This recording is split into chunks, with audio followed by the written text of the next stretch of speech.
Welcome back to another video, and today we'll be talking about some of my favorite blush formulas.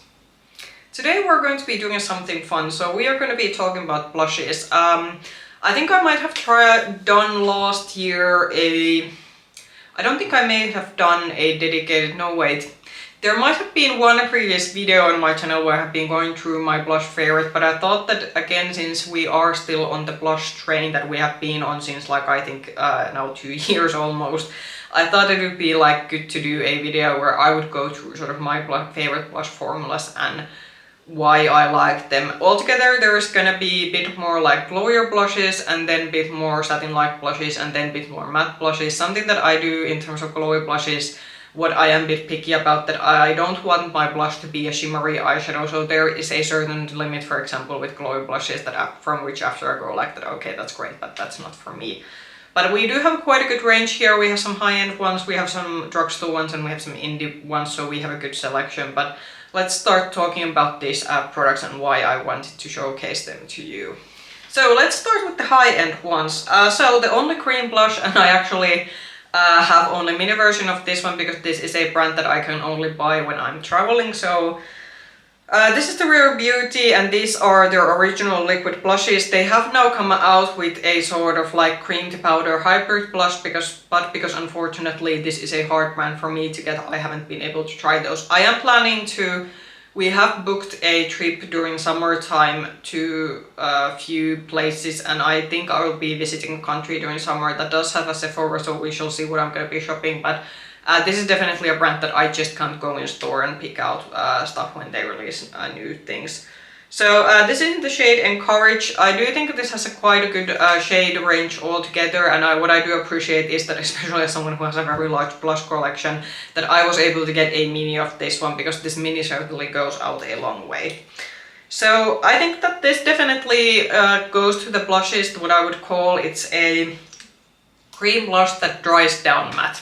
Rare Beauty has come out with a shimmer version of this one, so if you like a more shimmery or a glowier variation of this one, I do think there are more glowier shades, but I like this one for the fact that if you just want a good matte blush finish that is easy to work with, and this is one of those more pigment forward blushes, I do think this is a very good formula. And as I said, I will get them credit that you can buy minis, so if you want to get several shades instead of buying the big ones, because I think the big ones, there is quite a lot of product in the big one. I do think Rare Beauty is quite generous with their product amount that they give, considering the prices that they charge for their products, but I would stick for the minis. And minis are also good that if you want to try the blush formula for the first time, and if you don't like it for some reason, then you haven't spent the money on a big full-size product. But this is definitely for those of you who like easy to work with liquid blushes that dry down matte, and obviously that you have also a chance to try out a smaller variation if you are unsure if you want to get a big or small package. Then a formula that I liked for maybe opposite reasons than the Rare Beauty one, however, this is a powder blush. So this is the NARS blushes, and they reformulated these last year, and mine is in the shade, this was Deep Throat, I think.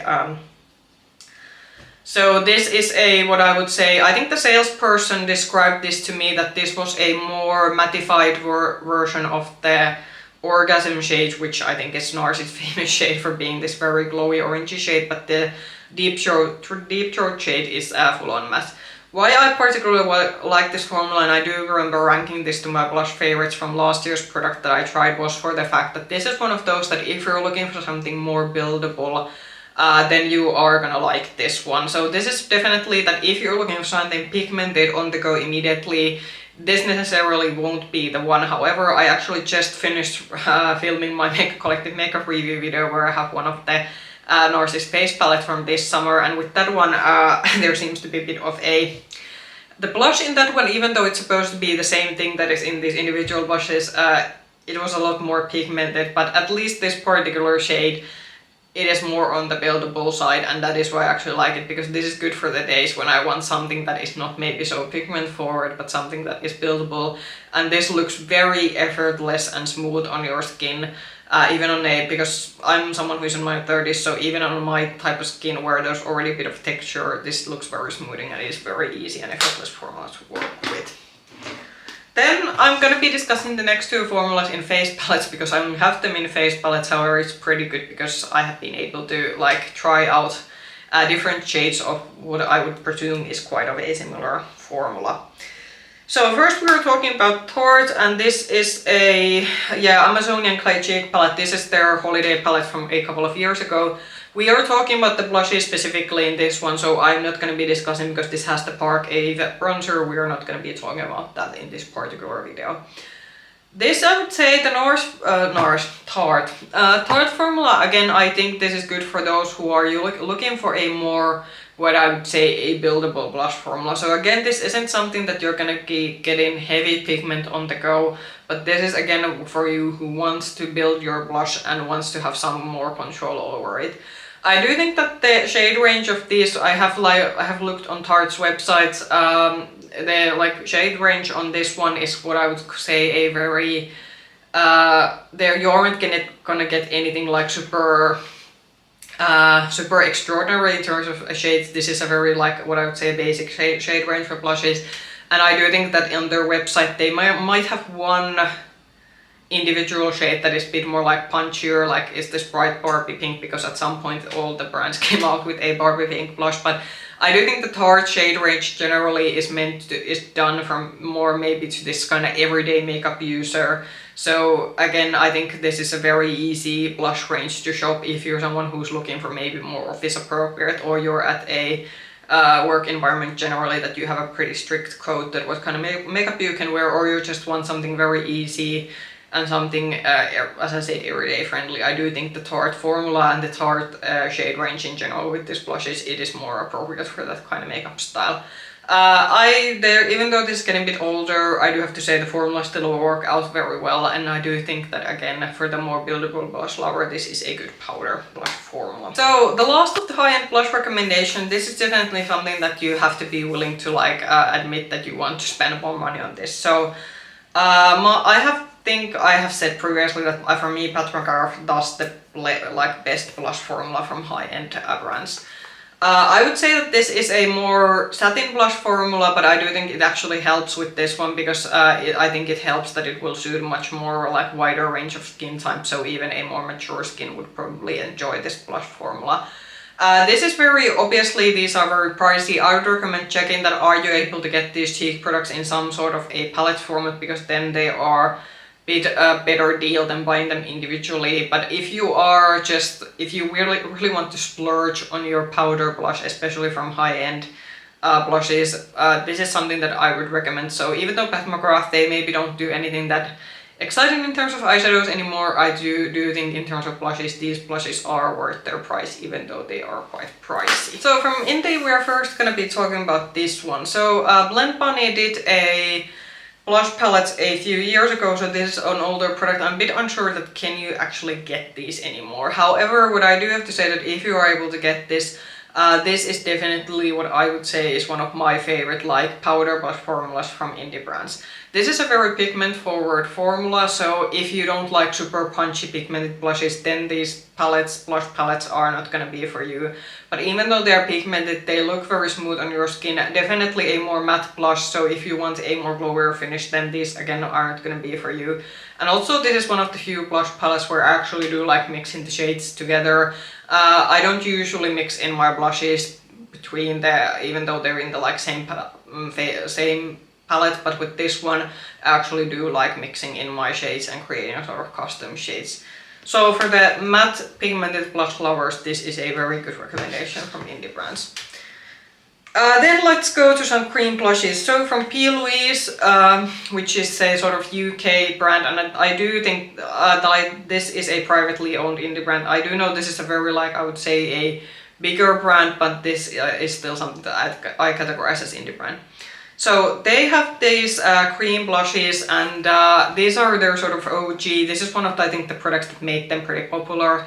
This again goes to the category of cream blushes that if you especially like pigmented matte, like a blush that dries down matte, this is going to be a formula for you.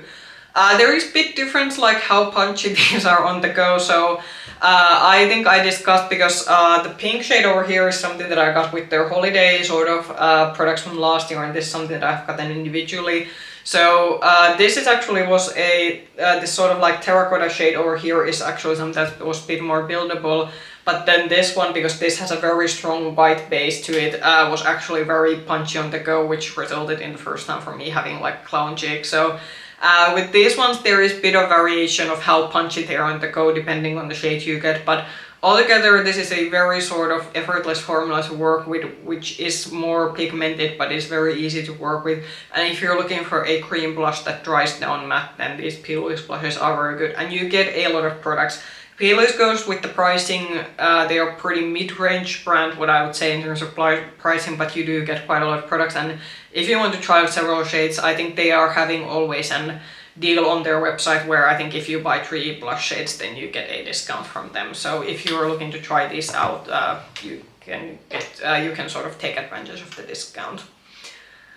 And then lastly, a sort of an ever favorite, and I think this is one of the first this is like one of the first like non eyeshadow products that I tried from indie brands that I did fall in love with. So these are the Gloss God cream blushes, and Gloss God is a Swedish based indie brand. These are one of those, like, I think this is a very good, and why this is my favorite is that this is very good in-between formula. So this goes to the category of formulas where it's a bit glowy, but it still dries down, but it isn't perhaps as heavy matte as I would, for example, say that the Peel Loose blushes are. So there is a bit of a sheen that is left behind when these dry down. These are more on the buildable side, so if you have tried out some like maybe indie blushes that you have felt are maybe too pigmented, either matte or liquid blushes, these are definitely blushes that have more buildability to them. My only concern with these have always been, because I've been like checking the shades, that they don't have super deep shades within the shade range of this one. So there could be that if you have a very deep skin tone, I can't like guarantee that you can find a shade that will show up on your skin, but at least to a fair to light skin tone with the shades that they have, I have noticed that if you want to build these, you can certainly like built this quite a lot, but I actually like them for the fact that they go to the like very middle in terms of pigment, that it definitely shows up, but it's also not like super pigmented. And this again is one of those formulas that just melts in with the rest of your makeup. And I don't know what's going on with this one, because I think at some point they sort of like repackaged these, but they haven't brought out new shades recently. So yeah, kind of don't know what's the situation with this one, but I think you should be able to at least get some of the shades on their website. But I really wish that they would keep extending the shade range of this one, because there isn't that lot of shades, and they had some limited edition shades. For example, I think this one over here, which is in the shade Heartbreaker, so I think this was a limited edition shade, and I don't think you're able to get this one anymore. But so yeah, go check on their website that if you can find a good shade. I would still like recommend trying this out. And Gloss Gods, again, they are a bit more decently priced, and these blushes, for example, aren't that expensive, so these are definitely an item that I would recommend throwing into your cart if you're, for example, ordering an eyeshadow palette from them. So let's lastly talk about Drugstore, and from Drugstore I do have quite a few things. So let's start with some maybe powder options. So I think I have discussed quite many times, so these Catrice blushes, I think these are called Air Blush Glow blushes. These are one of my sort of favorite powder blushes from the like Drugstore, especially from like European Drugstore, because Catrice is a German-based brand. Even though the name says glow, I do think I'm gonna show the more orangey shade as an example. So I think just by looking at the pan, you can kind of see that I don't think these are that glowy. I do think the glowy thing is that these are what I would say more satin-like, so there is a bit like a sort of like very small like shimmery like particles maybe in this formula that kind of makes it look more satin, which means that it is again maybe looks a bit smoother on your cheeks, and does sort of help if you're also a bit have maybe texture, or if you're maybe have a more mature skin. But don't let the glowy like mislead you, because you would think glowy means that these are very super shiny and shimmery. I do think that at best these are more satin-like. They have come out with, they have extended this shade range at least in their sort of winter spring edit. I wasn't, unfortunately, the shade that I got from the recent shade extension, there was like, I'm still thinking what happened with that one, because The previous like formulas, the two that I have here, these have been launched in different times. I do think that the formulas have been pretty consistent. However, for some reason, the formulation that I tried from the recent shade extension, that for some reason didn't work out. But at least the two shades that I'm having, so the, which one is this? Peach Passion, and then the more mauvish one, the Cloud Wine. These are, at least in terms of formula, have been very consistent and something that I would recommend, because I do think that they are, again, something a bit more friendlier if you're looking for something more buildable, and something that also maybe works with an everyday kind of makeup, and it's not maybe so pigment forward, but it's still looks very nice, and you can still get a nice color payoff if you build them more. Then something definitely more pigmented. So in terms of mousse blushes, my favorites are these ones. So these are the Makeup Revolution mousse blushes, and I'm gonna open the pinkier one so we can kind of get.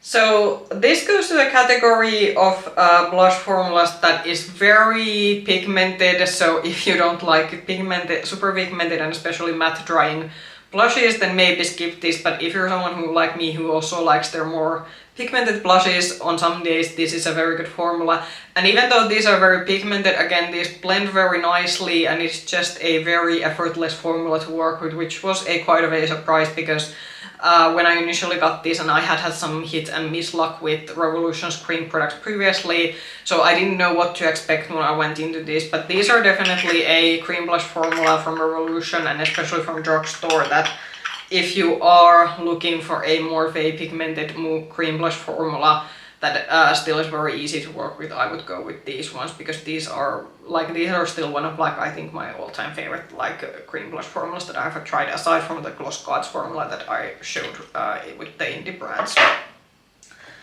Then something maybe a bit more glowier and buildable. So I have quite a few. I took these two from my drawer, but I think I altogether have like 3 or 4 shades of this one.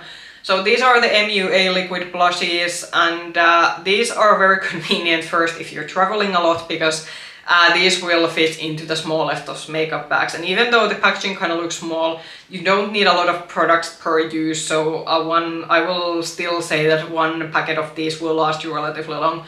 If you, of course, use the same shade every day, then you might run out of these pretty quickly. But if you have several blushes that you rotate between, I don't think even with the small packaging you're gonna run out of the product immediately. This is definitely a more of a glowier blush formula. However, they have extended shade range of these, so they actually do have like officially shimmer version of these two in their line. But I have just the basic ones that are supposed to be matte. But this goes to the category that these dry down a bit glowy, but they aren't like dewy or sticky. They will like settle down in your makeup, and I like to use this especially during the summertime because of the finish that this has. Again, this is a very easy formula to work with, and this goes definitely to the category of makeup users that if you want something more buildable and something that you can just put a sheer layer of color, then I think this is a very good formula for that one. And yeah, as I said, also if you're someone who just like very minimalistic packaging and likes your makeup products to have like to fit in even to a smaller makeup bag, I do think these are great. And these are very inexpensive. The MUA products are, I think these go around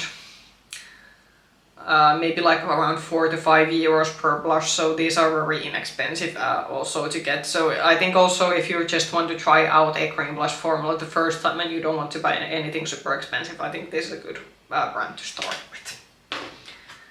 Then the last of the Drugstore. So this is a bit of a, I wanted to bring this up because they sort of this brand brought this back to this summer. So this is from Kiko Milano, which is a Italian drugstore brand, and this is one of their sort of marbled blushes from last summer. So Kiko has their basic range, and then they have their sort of summer like limited edition ranges, and this was from the summer collection last year. However, if you miss these out, you are able to get these again. So Kiko is notorious for recycling shades, which can be a good thing or a bad thing depending how big of a Kiko collection you have. I've noticed that I am at the point where I apparently have enough Kiko products that I am already seeing that what things I already have when they launch a new line. But if you miss this out and you are able to get the Kiko's this year's summer collection, they have brought these marbled shades back. This is one of the few, because when I initially got this I was thinking that okay, that's very, I can like show this close, but I was thinking that that's gonna be very shimmery, I'm not gonna like that one. This is gonna be a disaster, but this is actually the few like blushes that are shimmery, but actually when I applied them to my cheeks I was thinking that okay, that actually looks kind of nice. It is definitely like getting to the side of being a bit glowy, so if you don't like glowy formulas period, you aren't gonna like these marbled blushes that they have, but if you don't mind a bit of a glow, which as I said I can do with a bit of glow, especially when we're approaching summer, I do think this is a very beautiful formula, especially considering that this is a more like, well, Kiko isn't the most inexpensive drugstore, they definitely maybe more mid-range price point, but still it's a very like beautiful smooth formula that goes again effortlessly with the rest of your makeup. These do pack quite of a punch, so maybe if you're looking for a more sheer finish, then go light-handed, don't just dump your blush brush in, because I did notice that this will definitely give you a lot of pigment if you go heavy-handed, but I do think that once I did get the handle of using this formula, you could also do a thinner layer when you went on a bit carefully. But yeah, I wanted to mention this because I had a very low expectations when I initially got this, but then when I actually used it on my cheeks, I actually did end up liking the formula. And now that Kiko has brought out their summer collection, and if you have a Kiko Milano store in your country, then maybe if you missed this out, go check on the store if you can get this. I checked on the website. On the website, I do unfortunately think that this has sold out. I don't know, are they... Sometimes they do restock their limited edition collections, but it depends on the situation. So if you don't find these on their online website, then maybe go and see that if you have a Kiko store, can you get the this year's summer collection. Obviously the packaging is a bit different, but I think the shades that they launch are pretty identical to the shades they had last year. And yeah, so this was for all of you who like a glowier powder blush formula, definitely would recommend. Those were sort of my recommendations for blushes, and comment down below, because now I would really like to hear what are sort of your favorite blush formulations, or then maybe some older products, because I definitely tried to pick out some older products from my collection, but also show some maybe more recent things, so you could kind of see that do you have already something in your collection that you maybe like, or then something that you might want to try out yourself and buy. If you like this video, push the like button, subscribe to the channel, or ring the bell button if you want to get notifications from future content. You can also find me with the same nickname, Makeup Hedgehog, on Instagram. I hope I'm soon in the video. Bye bye!